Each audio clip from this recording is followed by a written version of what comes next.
Good afternoon. I am so sorry for the technical difficulties.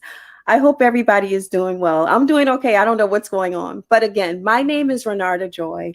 And for those of you who don't know me, I am here for the next 30 days to give you tips, tools, and insight for those of you who are new to real estate investing.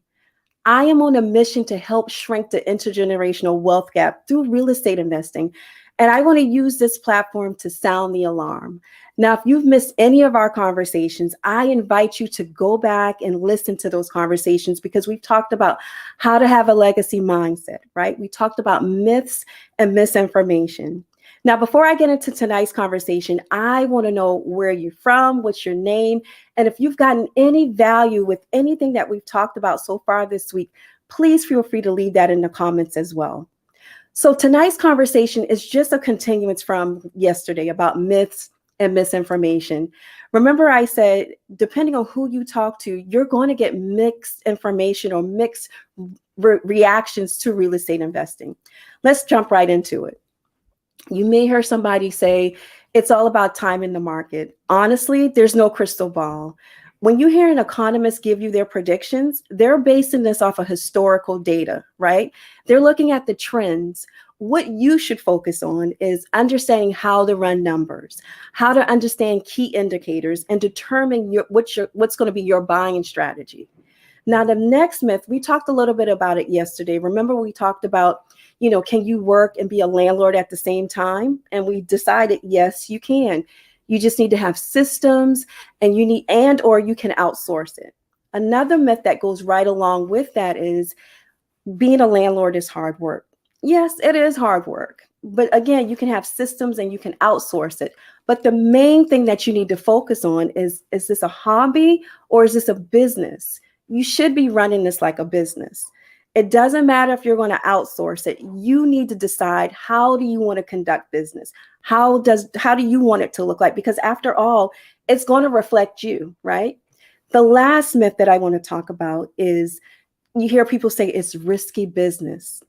Honestly, there's no investment that's 100% risk free, from real estate to stocks to bonds. It doesn't matter. But what you need to focus on is how to mitigate your risk. And how do you do that? Well, you're doing that just by being here.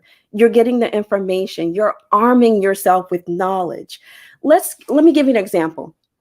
Let's talk about tenant and having 100% occupancy rate, right?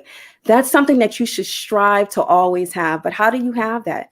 Well, you got to study your lease renewals, right? You got to be able to have a marketing plan. You may want to have a running wait list. And even if you're outsourcing this, your property manager on a monthly basis should be giving you a report for you to study to determine when your lease is going to expire, to figure out what's going to be the game plan. So I hope that this has been helpful for you. And I apologize again for all of the technical difficulties. But if you have any questions because you're unsure if it is a myth and you want to find out if it's true or if it's a myth, please feel free to leave it in the chat. And I promise you, I will come back to respond to all of your comments. Now, if you're watching this outside of my business Facebook page, I urge you and suggest that you come and join me. It's at renardajoylive.com. That's renardajoylive.com. Now, I don't want you to join for the likes. I want you to join so that you can stay notified, get updates, but more importantly, so that you can help join me to shrink the intergenerational wealth gap. Now, I want to honor your time. And if you're just joining us, we're wrapping up day 3. If you missed any of our conversations, please feel free to go back. If you have any questions or if I've given you any type of value, leave those comments there. And I promise again, I will listen and I will respond.